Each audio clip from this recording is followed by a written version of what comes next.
Copyright disclaimer. Under Title 17 U.S.C. Section 107, allowance is made for fair use for purposes such as criticism, comment, news reporting, teaching, scholarship, and research. Fair use is permitted by copyright statute that might otherwise be infringing. Nonprofit, educational, or personal use tips the balance in favor of fair use. Okay, this is, I think, a website post. Could be a blog. It's probably a blog. It's from the Doe, and it is titled, I was born and raised in Scientology's Sea Organization.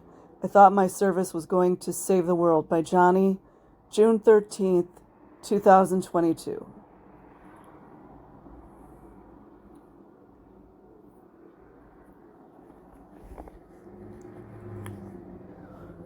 When I was 13 years old, I signed a billion-year contract to commit my life to the principles of Scientology. I don't think I really decided to join the Sea Organization as much as I thought it was my only choice. And I don't remember if I fully, without any doubt, believed I would be a member for a billion years. That number was inconceivable to me at the time, but I signed it anyway because I believed it to be the only path forward. Scientologists ultimately seek a higher state of being by helping to clear the world of the reactive mind, which is believed to be the source of irrational behavior and fears. To do this, members work with an internal auditor to help them achieve a personal state of clear.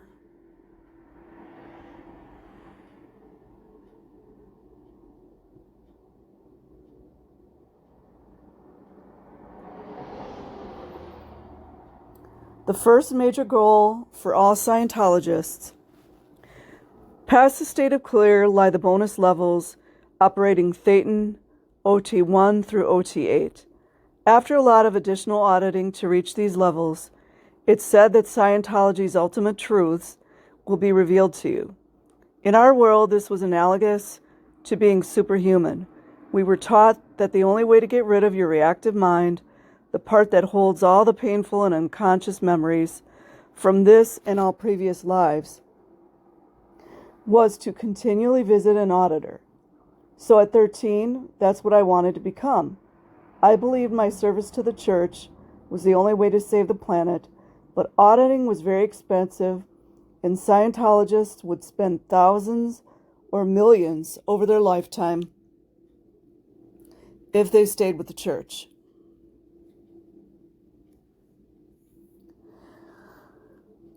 I believed my service to the church was the only way to save the planet.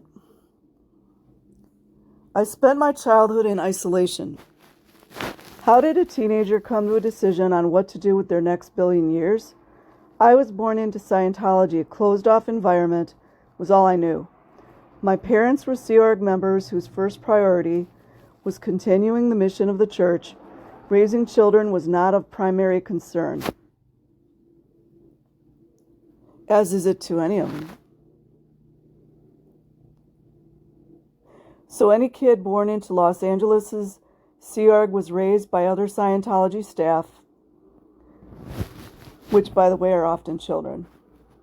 From ages 5 to 13, I went to a boarding school in the mountains of Santa Clara, California, called Canyon Oaks Ranch.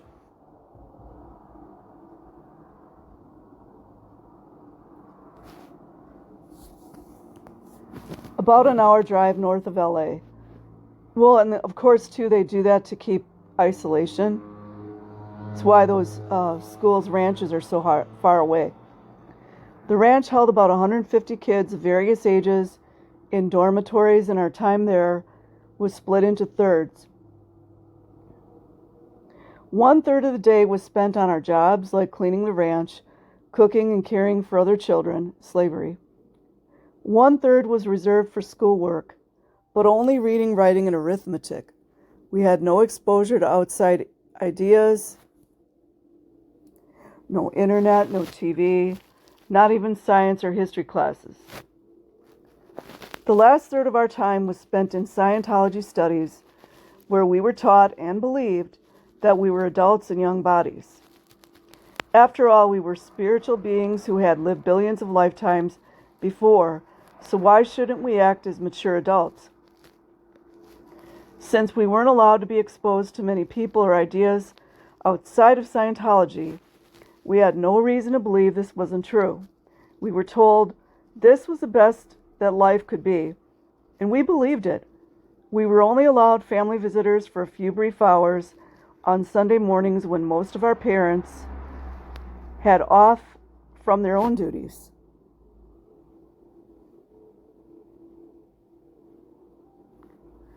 My father worked evening and weekend hours in the Sea Org and studied Scientology the rest of the time. But he had Monday mornings off for personal chores. He would sometimes spend those Monday mornings visiting the ranch, but he could only visit with me during a short class break time. My mother, however, was never able to visit because she was working at the church's international headquarters, the top secret gold base where David Miscavige currently resides.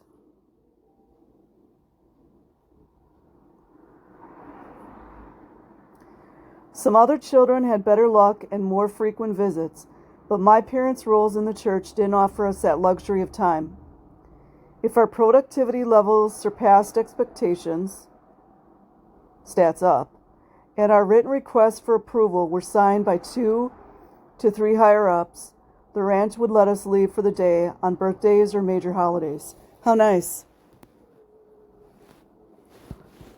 On these rare occasions, we got to visit some family members outside of Scientology, but any attempt by my family members to convince me that Scientology was wrong would only mean that I would not be allowed to visit them again. And based on what I'd been taught, I would think they were evil and needed saving without anyone from the outside challenging the way we lived as kids.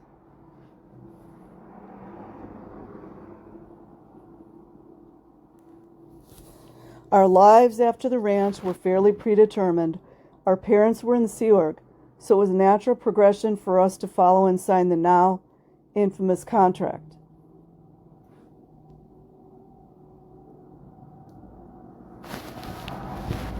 I caught a glimpse of the outside world. Once indoctrinated into the Sea Org, I worked at the PAC base, the blue Scientology building between Fountain Avenue and Sunset Boulevard in Los Angeles. When my petitions for a day off were approved, I would often spend time with an uncle on the outside. From this limited exposure to the rest of the world, I realized how much more free time outsiders seem to have. I learned about weekends and evenings off, which was unbelievable to me after only having a few hours off for family visitations my entire life, and having no time to be a kid at the ranch.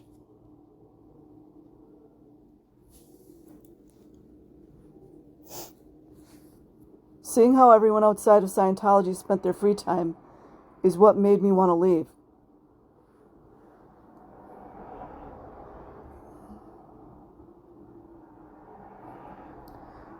So I started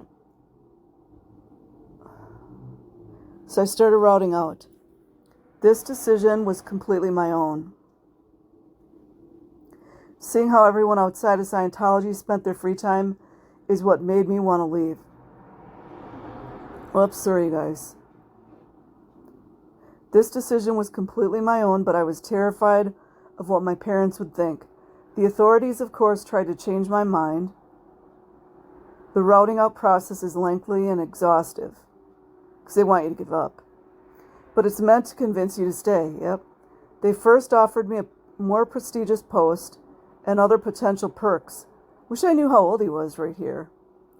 Then continued with long auditing sessions, analogous to confessionals to admit any spiritual or physical crimes I may have committed. That's why if you guys have seen any of those videos where the Scientology fair game people are trying to catch Scientologists that are leaving, they're like yelling, You're guilty of high crimes. So crazy to me.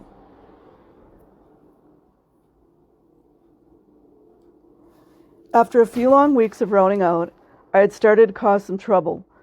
Once a friend and I lit a smoke bomb and threw it on one of the staff dormitories. This behavior, combined with the fact that I had yet to change my mind to stay, pushed the authorities, that's some type of management, maybe the security guards, I don't know, to decide that my time with them was over. They also decided it was time for my parents to route out with me. I don't think that happens very often. Kind of weird. At that time, my parents were part of the Rehabilitation Project Force, RPF. That's their mind thought. It's like a thought reform camp, which is kind of like Sea Org prison for those who have made critical mistakes and require spiritual rehabilitation. Or it could be just as simple as you using the wrong silverware. I think Miscavige freaked out on someone. I forget exactly, but it was something they didn't use the right fork or something. That, my friends, is narcissism.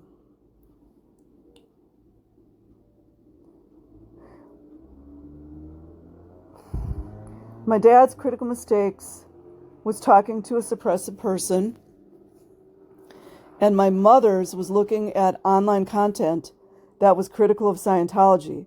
We were all upset when we found out they also had to leave. They, because Scientology was all they had ever known, and me, because I was the reason they were excommunicated.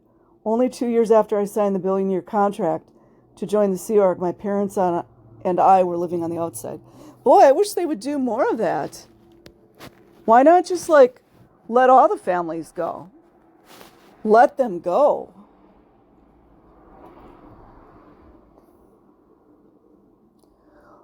Only 2 years after I signed the billion-year contract to join the Sea Org, my parents and I were living on the outside. This is very rare. Life after Scientology Sea Org means freedom. They did him a favor. This seems like a very pristine blog. I'm not going to lie about that.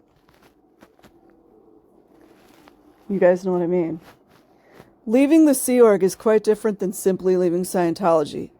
Even though we had exited the organization, we still felt like Scientologists. We wholeheartedly believed that once we had stable jobs and could afford it, we would be the people who went to the Sea Org for auditing. We would be like the people we used to service, like the celebrities often associated with the church today. Today, over 20 years after we've left, a few of my old friends still consider themselves Scientologists. And there you go.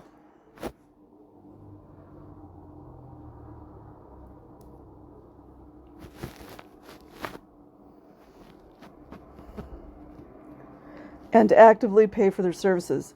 Another friend prefers to stay neutral, not joining in the services, but also avoiding any criticism of the church in order to stay in touch with his family who is still on the inside. Yeah, that's the only thing they can do is blackmail people with their own family members. I lost a few friends along the way, of course. The way that my family had to leave meant many of them weren't allowed to stay friends with me. I personally don't think they're really friends if they do that.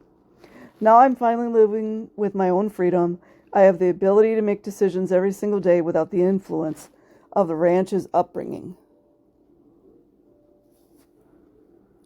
I am grateful for the ability to make these choices because I know so many others who, like I once was, are not so lucky.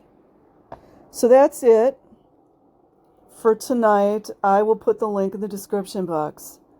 Have a good day, everyone. A good night wherever you are. Peace.